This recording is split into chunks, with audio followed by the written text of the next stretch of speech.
ወገኖቼ ሰሞኑን አዲስ አበባ ቦሌ አራብሳ ሰፈር አካባቢ ይሄ በምስሉ ላይ የምታዩትን ቪዲዮ ከርቀት የሚታያችሁ የጠንቋይ ቤት ነው እየተባለ የተለያዩ ሰዎች ሲቀባበሉት አይታችሁታል ብዬ ተስፋ አደርጋለሁ። ሁላችንም በቪዲዮ ላይ እንዳየነው ከሆነ የቤቱ አሰራርና አቀማመጥ የጠንቋይ የባለዛር ቤት ሊሆንበት የሚችለው እድሉ ከፍተኛ ነው። ምክንያቱም እኔም በአንድ አጋጣሚ እንደዚህ አይነት ቦታ ሄጄ ስለማውቅ ነው። እኔም የሄድኩበት አጋጣሚ ይሄን ይመስላል። ጊዜውን ሳስታውሰው በወቅቱ የ9ኛ ክፍል ተማሪ ነበርኩኝ። በዛ ወቅት አንድ ዘመዳችን ከውጭ ሀገር ይደውልና ለአንድ ትልቅ አባት የገዛው ስጦታ አለኝና ወደ ኢትዮጵያ ስለምልከው እሱን ዕቃ ታደርስልኛለህ ብሎ በፍጥነት ከውጭ ሀገር የተላከውን ዕቃ እጄ እንዲገባ ያደርጋል። እኔም በውስጡ ምንነት ታሸገ ማላቀውን ዕቃ ይዤ ለዚህ ለበቁ ትልቅ አባት ለሚባለው አባት ዕቃውን ለማድረስ እኛ አባት አሉበት የሚባለው ቦታ ወደ ቢሾፍቱ ሆራ ሐይቅ አካባቢ ወደሚገኘው መኖሪያ ቤታቸው ከውጭ የተላከውን ዕቃ ይዤ ወደ ቤታቸው አመራው። በወቅቱ ልጅ ከመሆኔ አንፃር መላኬና መታዘዜን ብቻ ነበር ያየሁት። በወቅቱ በተሰጠኝ አድራሻ መሰረት እኚህን ትልቅ አባት ቤት አፈላልጌ ቤታቸው ደረስኩኝ። እንግዲህ ወገኖቼ የሚያስደነግጠው ነገር የተፈጠረው ቤታቸው ከደረስኩኝ በኋላ ነው። የኚህ የበቁ አባት ተብለው የሚጠሩት ሰውዬ የቤታቸው አሰራር አሁን በቪዲዮ ላይ እንደምታዩት ቦሌ አራብሳ አካባቢ አለ ይገኛል የሚባለው የጠንቋዩ ቤት አይነት ነው። የቤቱ አሰራር ልክ በምስሉ ላይ እንደምታዩት የደብረ ዘይቱን ቤት ሁለት የጎጆ ቤቶች አሉትና በአካባቢው ከሚገኙት ቤቶች ለብቻው ተነጥሎ የተሰራ ነው። እኔም ወደዛ ቤት ከደረስኩኝ በኋላ የግቢው ጥበቃና አስተናጋጅ ያገኘኛል። እኔም ለዛ አስተናጋጅ የመጣውበትን ጉዳይ ነግሬው እኚህ የበቁ አባት የሚባሉትን ሰው እንዲጠራልኝ ስነግረው እጠራሃለሁ፣ ያናግረዋል፣ ያገኘዋል። ከዛ በፊት ግን እሳቸው እስኪመጡ ድረስ ወደ ማረፊያ ክፍል ተቀመጥ ብሎ በግቢ ውስጥ አንድ ጥላ ቦታ ላይ ያስቀምጠኛል። ከጥቂት ቆይታ በኋላ እኛ አስጠበቃቸው የነበሩት አባት ይመጣሉ። ወገኖቼ ጠላታችሁ ዲያብሎስ ይደንግጥ። በወቅቱ እኛ አባት የተባሉትን ሰው ሳያቸው በጣም ነበር የደነገጥኩት። ቁመታቸው በጣም ረጅም ነው። አይናቸውን ኩል ተኩለዋል። ፀጉራቸው ሹሩባ ነው። በጆሮአቸውም ላይ የትግራይ ሴቶች እንደሚያደርጉት አይነት የጆሮ ጌጥ አድርገዋል። አለባበሳቸውም ሙሉ በሙሉ ነጭ የሙስሊም ጀለቢያ አድርገዋል። አስታውሳለሁ በወቅቱ በተፈጠረብኝ ድንጋጤ ምክንያት ካፌ ምንም አይነት ቃላት አላወጣሁም ነበረ። እኔም በፍጥነት የመጣሁበትን ጉዳይ ዕቃውን አስረክቢያቸው ከፊት ለፊቴ ዞር እስኪሉልኝ ጠብቄ ከዛ ቤት በፍጥነት ነበረ ሮጬ የወጣሁት። ወገኖቼ እኔም በዛ አጋጣሚ ነበረ ያ ውጭ ሀገር የሚኖረው ዘመዴ እዛ ጠንቋይ ቤት ድረስ የላከኝ ሰውዬ ባለዛር አምላኪ ጠንቋይ ቀላቢ መሆኑን ያወቅኩት። ወገኖቼ እኔም ባለ ልምድና መረጃ መሰረት ይሄ ቦሌ አራብሳ አካባቢ በቪዲዮ የምታዩት ቤት የጠንቋይ ቤት የመሆኑ ቻንስ ወይም ደግሞ እድል ከፍተኛ ነው። ወገኖቼ አሁን ያነሳሁላችሁ ታሪክና በቀጣይ የምታዩትን የቪዲዮ ንጽጽር እንዴት የተገናኘ እንደሆነ በጥንቃቄ አይታችሁ ራሳችሁ ፍረዱ፣ ራሳችሁንም አድኑበት። ኢሬቻ ቤዚካሊ ሃይማኖታዊ በዓል ነው። ከጥንት አባቶቻችን ሲያከብሩ የመጡት ነው። ስለዚህ አንዳንድ ደግሞ ክርስቲያን የሆኑ ሙስሊም የሆኑ ኦሮሞዎች ዋናው ነገር እኛ ይሄ መግለጫ ያወጣንበት ምንድነው በዛ በኢሬቻ ቦታ የሚዘምሩ አሉ፣ ጽናጽል ይዞ መጥቶ የሚንቀሳቀሱ አሉ። እነኚህ ድርጊቶች ከኢሬቻ በዓል አከባበር ጋር አይገናኝም ነው። ከኢሬቻ በዓል ጋር ስለማይገናኝ ምን ሊፈጥር ይችላል? በህዝባችን መካከል መከፋፈልና አንድነቱን ሊሸረሽር ይችላል። ምክንያቱም የዋቄፈና እምነት ተከታዮች ይህንን ሊቃወሙ ይችላሉ። ፕሮቴስታንቶችና ሌሎች ደግሞ ይህንን መዝሙር የተለያዩ ነገሮችን ያንን በዓል የማይወክል ያንን በዓል የማይመስል ነገር ሲያደርጉ ችግር ሊፈጠር ስለሚችል አንዳንዶች ሚዲያ ላይ ኮመንት እንደሚሰጡት እንደሚናገሩ ሳይሆን ማንኛውም ሰው እንኳንስ ኦሮሞ የበዓሉ ባለቤት ይቅርና ማንኛውም ኢትዮጵያዊ አይደለም ማንኛውም በዓለም ላይ ያለ ሰው መጥቶ ማክበር መብቱ ነው። ዋናው ነገር ኢሬቻ ሲከበር ግን የኢሬቻ በዓልን የተከተለ መሆን አለበት ነው ዋናው ዓላማችን ማለት ነው። ያንን ያልተከተለ ከሆነ ግን ግጭት ይፈጠራል። ኢሬቻ ደግሞ የምስጋና ቀን ነው። ምክንያቱም ቅድም ተነስተዋል ክረምት የነበረውን አፕስ ኤንድ ዳውንስ ባጭሩ ማለት ነው ውጣ ውረድ አለ ማለት ነው። ክረምት ያንን በሰላም ስለወጣን ብለን የምናመሰግንበት ቦታ ላይ እንደገና ግጭት ቢፈጠር ሌላ ችግር ቢፈጠር የኛ ሪስፖንሲቢሊቲ ነው። ምክንያቱም ከቆመላቸው ዓላማዎች ውስጥ አንቀጽ 4 ተራ ቁጥር 3 ላይ ምን ይላል? የኦሮሞን ባህል፣ የኦሮሞን ታሪክ፣ የኦሮሞ ወግ፣ የኦሮሞን እምነት የመጠበቅ የማስጠበቅ አስፈላጊ ሲሆን በቁሳቁስና በገንዘብ የመርዳት ዓላማ ነው ያዝ ነው ማለት ነው። ስለዚህ ከዛ አንፃር ፕሮቴክት ለማድረግ ነው እንጂ ይሄ መጫናቱ ለማምንለው መረዳጃ ማህበር ሲቋቋም መጀመሪያ ዋና ዓላማዎች ውስጥ መስጊድ መስራት፣ ቤተክርስቲያን መስራት። ምክንያቱም በዛ ወቅት የነበረው ነገር ምን ነበር? በዛ ወቅት የነበረው ቤተክርስቲያኖች ብዙ ቦታ የለውም። ሰዎች መቀበሪያ ቦታም ያጣሉ፣ ማምለኪያ ቦታም ያጣሉ። መስጊዶች አልነበሩም፣ ያጣሉ። ያንን ነበረ ያኔ ሁሉ ነገር እንደዚህ ባልተደራጀበት ድልድይ መስራት፣ ትምህርት ቤት መስራት ዓላማ ውስጥ ነበረ ማለት ነው። አሁንም ያንን ዓላማ እንደያዘ መጫቱ ለማ የዋቄ ፈታ ብቻ አይደለም። መጫቱ ለማ የክርስቲያንም የሙስሊምም የዋቄ ፈታ ነው፣ የሁሉም ነው። አሁን ይህን መግለጫ ያወጣንበት እኛ የኦሮሞን አንድነት ማስጠበቅ ስለምንፈልግ ይሄ ነገር የኦሮሞን አንድነት ስለሚነካ ከዛ አንፃር የወጣ እንጂ ማንንም ሃይማኖት ወክሎ የወጣ መግለጫ አይደለም። ዓላማችን ስለሆነ በዓላማችን ውስጥ ስላለ ከዛ አንፃር ነው ያወጣ ነው እንጂ ማንኛውም ሃይማኖት አቃፊ ነን እንጂ የምንገፋው ሃይማኖት የለንም ማለት ነው። እና ልካልኩ በቂ ነው። በጥያቄ መልሳል ወደ ተነስባችሁ ተቃላችሁ ሺህ ዓመት ወደ ኋላ ህዝብን መመለስ ወደ ድንቁርና ወደ ጨለማ ህይወት ግልጽ ነው የምንናገረው። የሃይማኖት አባስ ነው። ወደ ጨለማ ህይወት ወደ ኋላ ሽፋኑ ባህል ነው። ወደ ውስጥ ገባበት ብላችሁ ብትገቡ ስታዩ ጣዖት ነው። ያሳዝናል። ለክርስቶስ የማዳን ሥራ እንቅፋት የሆነ ስብስብ የኦሪቱ ስርዓት ነው ይመስላል። ግባሹ ወቀፈና ሰድሪ ከኩሞ ፋኪስ ተሰጥቷል። አዲስ ኪዳን ነው። የአዲስ ኪዳን ልጆች ነን። የዘላለም ሕይወት የሚያወርሰን አንድ ጌታ ዋጋ ከፍሎ የሰው ልጆችን በፍቅሩ ያዳነ የሱን አሰራር የሱን አገልግሎት የከፈለ ዋጋ በዜሮ የሚያባዛ ነው ዋጋችን ላይ የተሰራ ያለው። ያሳዝናል። የኦሮሞ ህዝብ እንደ ቤተ ሙከራ ታየው። ማን ነው እውነት የሚናገር? ማን ነው ይሄን እውነት የሚገልጥ? ማን አለ? ሊቀጳጳስ ነው? ቄስ ነው? ሰባኪ ነው? ሁሉም ዝም ብለዋል። ትውልዱ ግን እያለቀ ብዙ ምስጢር አለ በለፈቻ ስም የሚደረገው። ቅድም ብያቸው ሽፋኑ ባህል ነው። ክርስቲያን ሆነው ክርስቲያንን ብለው ይሄ ነገር ሲነገር የሚቆጠቁጣቸው ራሳቸውን የሚያማቸው ሰዎች አሉ። ይመማቸው ለምን ጭንቅላታቸው አይፈነዳም? የራሳቸው ጉዳይ። እውነት ነው የምንናገረው። ወደንም ጠላንም ያለ ክርስቶስ የዘላለም ሕይወት የለም። የዘላለም ሕይወት የሚሰጠው እሱ ነው። በ40 ቀን በ80 ቀን ያገኘነን ልጅነት በዚህ በጣዖት አሰራር ግን እያጣን ነው ያለው። ከኛው መስቀል ይዘው ካህን ተብለው ለዛ ግን በርቱ የሚሉ አሉ። ወደ ዝርዝሩ አልገባም። አይ ብቻዬን ምንም ለውጥ ማምጣት አልችልም። እናንተን ግን ይዤ ብዙ መስራት እችላለሁ። ለየትኛው ባል የኦሮሞዎች አለ ለመላው ህዝብ የኢትዮጵያ ህዝብ የኦሮሞዎች አለ። አሁን አይተን እንደሆነ እዚህ ያሉት ኦሮሞዎች አለ፣ አማራ አለ፣ ትግሬ አለ፣ ወላይታ አለ፣ ዳውሮ አለ፣ ብሔር ብሔረሰብ ይባል ጠቅላላ እዚህ ያለ ህዝብ የጋራ ሀብቱ ስለሆነ የኦሮሞ ሀብትነቱ አልፎ ተሻግሮ የሁሉም ሆኗል ማለት ነው። ስለዚህ የጋራ ንብረታችን የጋራ በፍቅር አንድነት በአንድነታችን ጠብቀን ለትውልድ ልናስተላልፍ ይገባል የምናስተላልፍ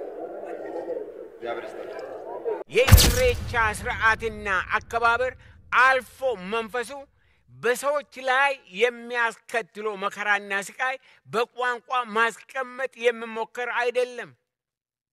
ለዚህ የኔ ቤተሰብ ህያው ምስክር ነው። ለቤተሰቦቼ በተለይ በእናቴ ላይ ከመናፍስት ዓለም የሚመጣባት ኃይለኛ ጥቃት ነበር። ከበዓሉ በኋላ ማታ ወደ ቤት ስንመለስ እናቴ እጅግ በሚያስጨንቅ መንፈስ ተይዛ ስለሆነ የምትመለሰው በቤታችን ጤና ሆነ ወይም ሰላም አልነበረም።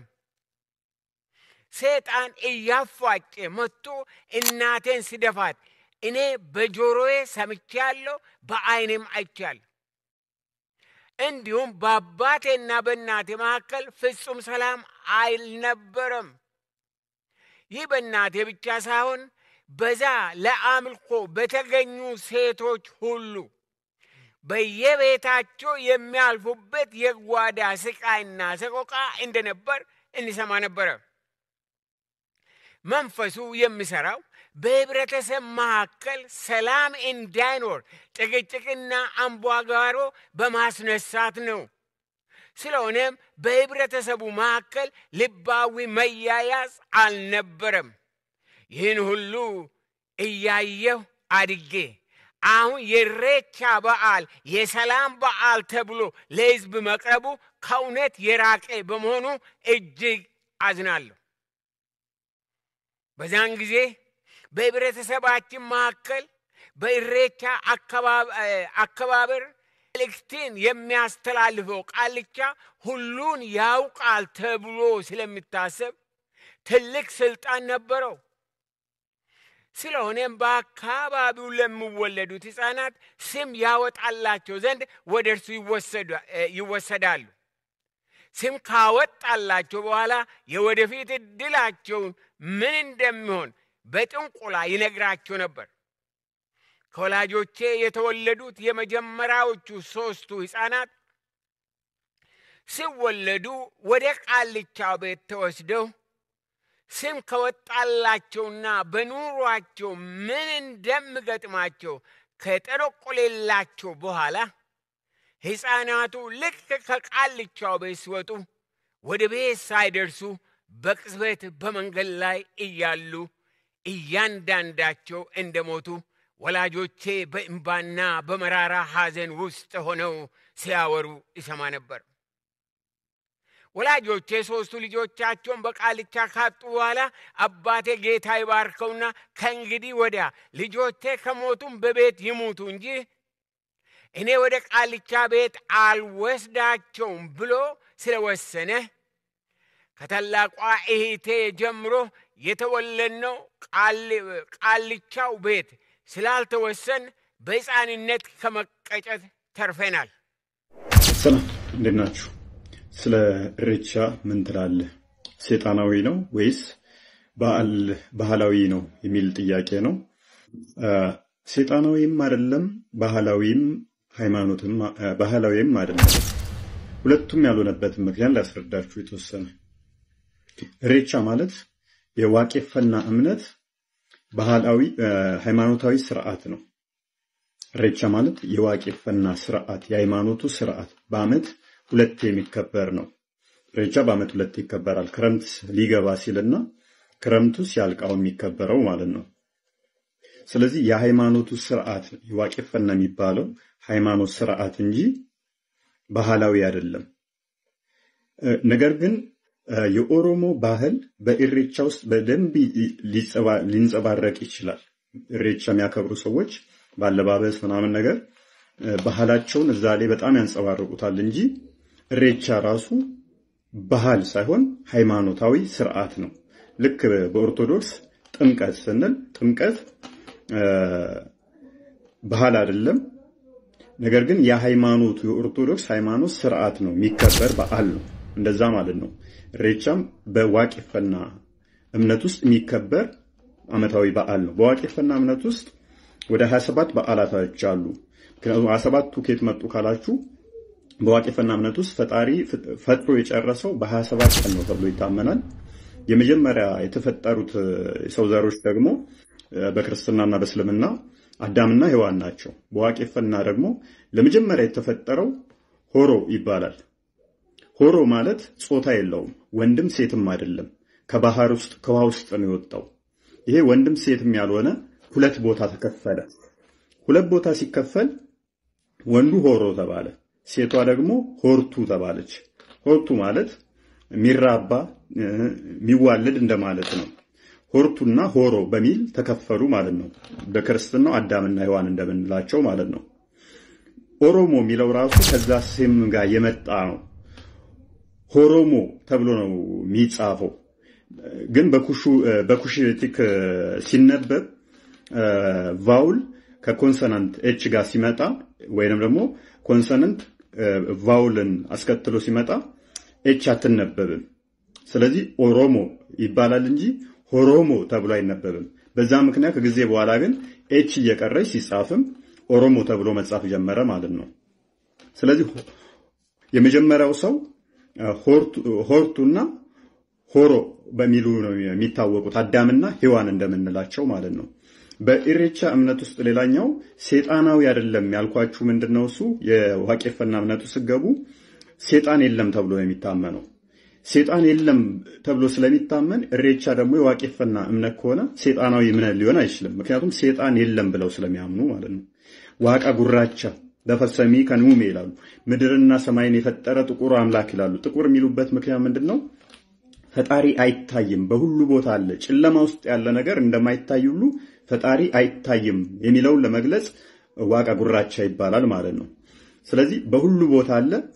ነገር ግን ውሃ ደግሞ ምንድነው እሱ ቅድም እንዳልኳችሁ ሆሮ ለመጀመሪያ ጊዜ የወጣው ከውሃ ውስጥ ነው ተብሎ ነው የሚታመነው። ስለዚህ ውሃ የልምላሜን መስጫ ነው። ከዛ ጋር የተያዘ ነው ኢሬቻ። አንድም ውሃ ቦታ ሄዶ ምስጋና የሚቀርብበት የምስጋና በዓል ነው። አበባ እንትኖች ተይዘው ይኬዳል፣ ለምለም ነገሮች ተይዘው ይኬዳል። ያ ምስጋና ነው። እነሆ የው ክረምቱ አንተ በሰጠህን ዝናብ ይሄው ሰብሉ አፈራ፣ አበበ፣ ቅጠሉ እንደዚህ ለምልሟል ተብሎ ምስጋና ውሃው ጋር ተሄዶ ቅጠሉ ላይ እንደየተደረገ ሰው ይረጫል።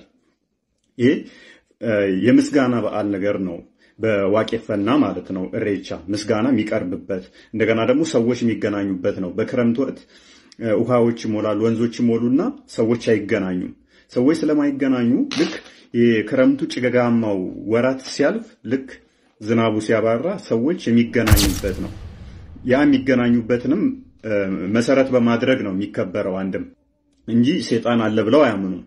ይህ ሽቶ ውሃ ውስጥ መወርወር፣ አንዳንድ ስለት እያሉ ውሃ ውስጥ የሚወረወሩ ነገሮች ከኢሬቻ በዓል ጋር የሚገናኙ አይደሉም። ዋቄፈታ እምነትም ይሄንን አይቀበለውም። ነገር ግን በዘልምድ በባህል የመጡ ስለት እያሉ የሚወረውሩ አሉ። ቂቤ የሚቀቡ ዛፎች አሉ። ቂቤ መቀባት ግን ነው ከዋቄፈና እምነት ጋር የተያያዘ ነው። ከዛ ውጪ ግን ስለት እያሉ ዶሮማ አርደው ሊሆን ይችላል ውሃ ውስጥ የሚጨምሩት ነገር ከኢሬቻ ጋር ወይንም ከዋቄፈና ጋር የተያያዘ አይደለም። የዋቄፈና እምነትን ስርዓት የሚያካሂዱት ቃሉ ይባላሉ። በቤተክርስቲያን ለምሳሌ በኦርቶዶክስ ቄሶች እንደሚባሉት እነኚህ ቃሉ ይባላሉ። የሰዎችን ጸሎት ወደ ፈጣሪ የሚልኩ ናቸው ተብሎ ይታመናል። የኢሬቻ እምነት መገለጥ ይጎለዋል ብዬ አምናለሁ። መገለጥ የለውም። ለምሳሌ በክርስትናው በዮሐንስ ወንጌል ምዕራፍ 3 ቁጥር 16 ላይ ኢየሱስ ክርስቶስ የእግዚአብሔር ልጅ እኛን ለማዳን እንደመጣ እንደተወለደ የሚናገር እንትን አለ። ለሚቀበሉት ደግሞ ድህነት እንደሚያገኙ፣ ላልተቀበሉት ደግሞ ቁጥር 17 ላይ እንደሚፈረድባቸው ይናገራል። ስለዚህ ይሄንን አይቀበልም ኢሬቻ። ይሄንን ስለማይቀበል ከክርስትና ጋር የተለያየ ነው ማለት ነው። አልተገለጠም ወይንም ክርስቶስ በስጋ መገለጡን አያምንም ማለት ነው። ስለዚህ ከክርስትና ሃይማኖት ጋር ኮምፕሊትሊ አይገናኙም በዚህኛው ምክንያት ማለት ነው። የመገለጥን እንትን አይቀበልም።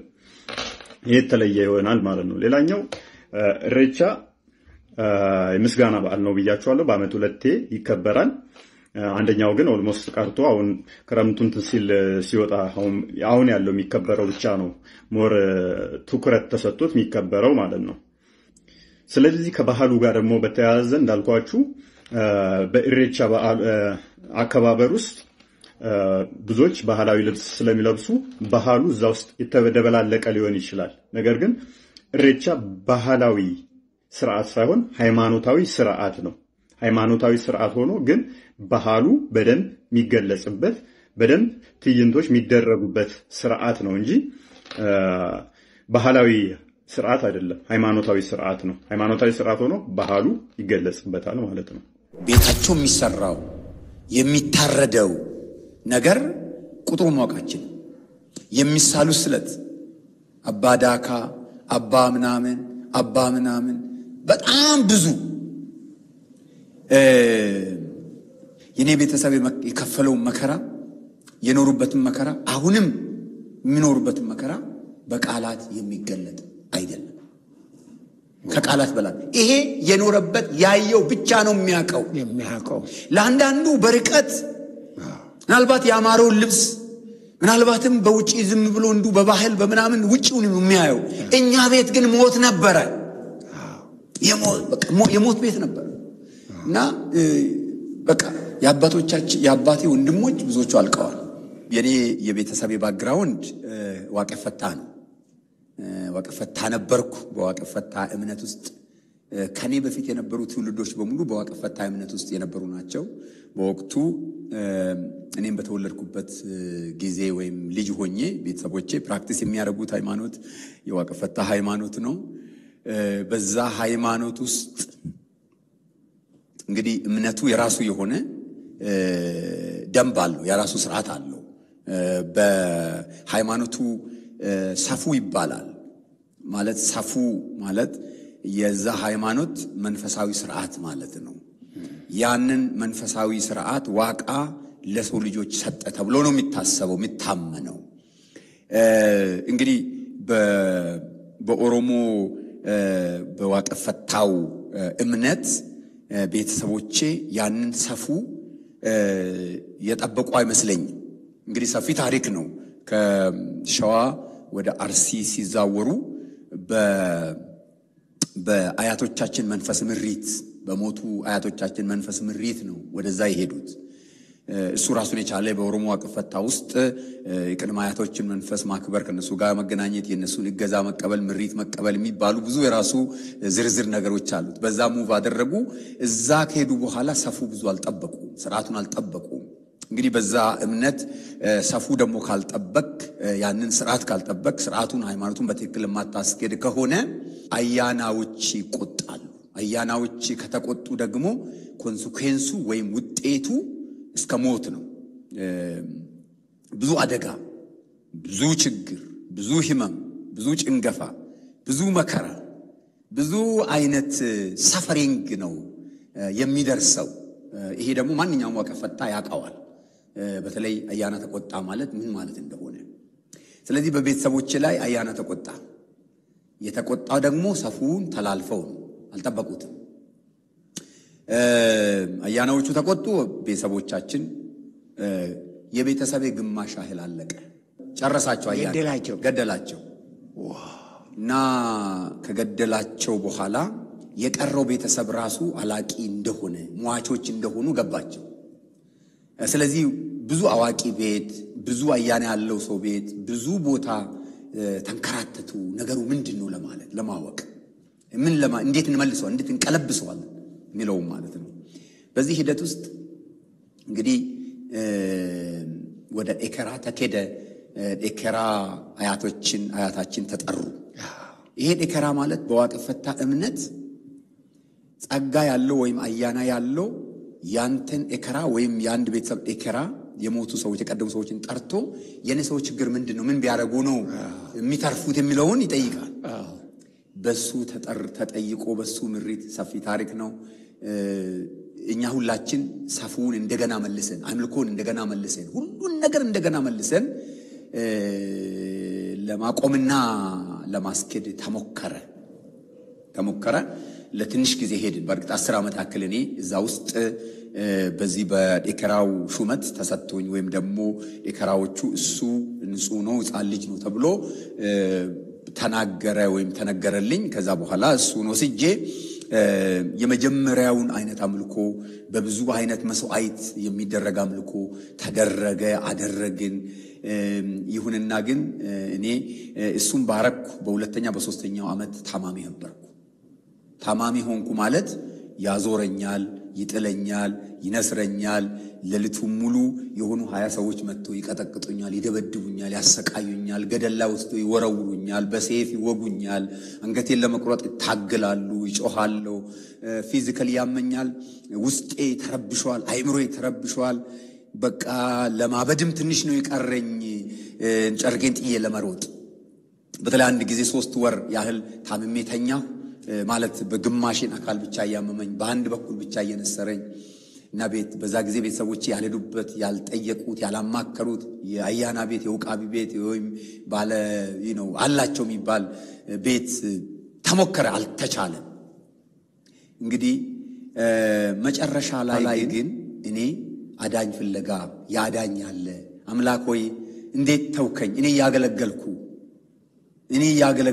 እንዴት ጩኸቴ በዛ፣ ለቅሶዬ በዛ። አንተ የምታገለግለው ግን ማገለግለው ዋቃ እንግዲህ በገልማ በእሬቻ በአቴቴ በቦረንትቻ በሚደረጉ ነገሮች በገልማ ያ ሁሉ አድርጌ ግን እኔ መከራ ውስጥ ነበርኩ። ያ መከራ እጅግ በዛ። ኢሬቻ ጥንቁልና ነው፣ ኢሬቻ ባዕድ አምልኮ ነው እያላችሁ በየዓመቱ የኦሮሞ ሕዝብ በአንድነት ሆኖ ፈጣሪውን የሚያመሰግንበትን ይህን ታላቅ የሆነ የኢሬቻ በዓል ለማጠልሸት ለማንቋሸሽ የምትጥሩ ሰዎች ይህንን ቪዲዮ በደንብ አዳምጡኝ። እውነት እናንተ እንደምትሉት ኢሬቻ ጥንቁልና ነው? መልሱን በጥላቻ ሳይሆን በቅንነት እውነትን ማወቅ የምትፈልጉ ካላችሁ በደንብ አዳምጡኝ። የመጀመሪያው ከስያሜው እንነሳ። ኢሬቻ ማለት በራሱ ምን ማለት ነው? ምስጋና ማለት ነው። እሺ ምስጋና ከሆነስ ለማን የምትሉ ከሆነ በደንብ አዳምጡኝ። ከክርስቶስ ልደት በፊት ከአይሁዳውያን ውጪ ያሉ የተለያዩ ቅርጻቅርጾችን እያበጁ ጣዖት እየሰሩ ፈጣሪያችን አምላካችን ብለው በሚሰግዱበት እነዛን ጣዖታትን በሚያመልኩበት በዛ ሰዓት ኢትዮጵያ ውስጥ የሚገኘው የኦሮሞ ሕዝብ አይ ይሄማ በፍጹም ሊሆን አይችልም፣ እስቲ ተራራዎችን ተመልከቱ፣ ሸንተረሩን ተመልከቱ፣ ወንዙን ተመልከቱ፣ ዛፎችን ተመልከቱ፣ አእዋፋትን ተመልከቱ፣ ሰማይን እንደዚህ የዘረጋ ምድርን እንደዚህ ያስዋበ በ24 ሰዓት ውስጥ 12ቱን ሰዓት ለምሽቱ 12ቱን ሰዓት ደግሞ ለቀን አድርጎ እንደዚህ አበጃጅቶማ የፈጠረ አንድ አካል አለ ብለው አመኑ። የዛን አካል ስምም ዋቃ ብለው ጠሩት። ያንን ዋቃ ወይንም ፈጣሪ ብለው ያመኑበትን አካል ደግሞ የሚያመሰግኑበትን በዓል ኢሬቻ አሉት፣ ወይንም ምስጋና ማለት ነው። በእርግጥ ኢሬቻን ባዕድ አምልኮና ጥንቁልና የምትሉት አብዛኞቻችሁ ባለማወቅ ቢሆንም ሆም ብለው ግን ከኢሬቻ ይልቅ ለኦሮሞ ሕዝብ ካላቸው ጥላቻ የተነሳ በጭፍን ይህንን በዓል ለማንቋሸሽ በየዓመቱ የሚጥሩ ብዙ ሰዎች አሉ። ኢሬቻ በነገራችን ላይ የኦሮሞ ሕዝብ በአንድነት ተሰብስቦ ፈጣሪውን የሚያመሰግንበት በዓል ብቻ አይደለም። ኦሮሞ እንደ ኦሮሞ ራሱንም የሚያሳይበት የሚያስተዋውቅበት ትልቅ በዓላቸው ነው። የአለባበስ ስርዓታቸውን፣ የአመጋገብ ስርዓታቸውን፣ የአጨፋፈር ስርዓታቸውን ብቻ ብዙ ነገሩን ኦሮሞ እንደ ኦሮሞ ማንነቱን የሚገልጽበት የሚያሳይበት ታላቅ በዓላቸው ነው። ምን አለበት የኦሮሞ ሕዝብ ኢሬቻ ብሎ የሚያከብረው በዓልን ባታምንበት እንኳን ብታከብርለት። ለምሳሌ የፕሮቴስታንት፣ የኦርቶዶክስ፣ የእስልምና እምነት ተከታዮች ለዘመናት ተከባብረው ኖረዋል። ይህ ማለት ግን አብረው ስለተከባበሩ ኦርቶዶክስ የእስልምናን ትምህርት ተቀብላለች ማለት አይደለም። ወይንም እስልምና የኦርቶዶክስ ተዋሕዶ እምነት አስተምሮትን ተቀብሏል ማለት አይደለም። ፕሮቴስታንቱም አብሮ ተከባብረው ይኖራል ማለት እስልምናን ወይንም የኦርቶዶክስ ተዋሕዶ እምነትን አስተምሮ ይቀበላል ማለት አይደለም። ከነልዩነታችን አንዳችን የአንዳችንን እምነት ክብር ሳንነቃ በፍቅር በአንድነት መኖር እንችላለን ማለት ነው መከባበር ማለት። በዚህ አጋጣሚ ለኦሮሞ ወንድሞቻችን፣ እህቶቻችን፣ አባት እናቶቻችን በሙሉ እንኳን በአንድነትና በፍቅር ሆናችሁ ፈጣሪያችሁን ለምታመሰግኑበት ለታላቁ ለኢሬቻ በዓል በሰላም አደረሳችሁ ማለት ፈልጋለሁ።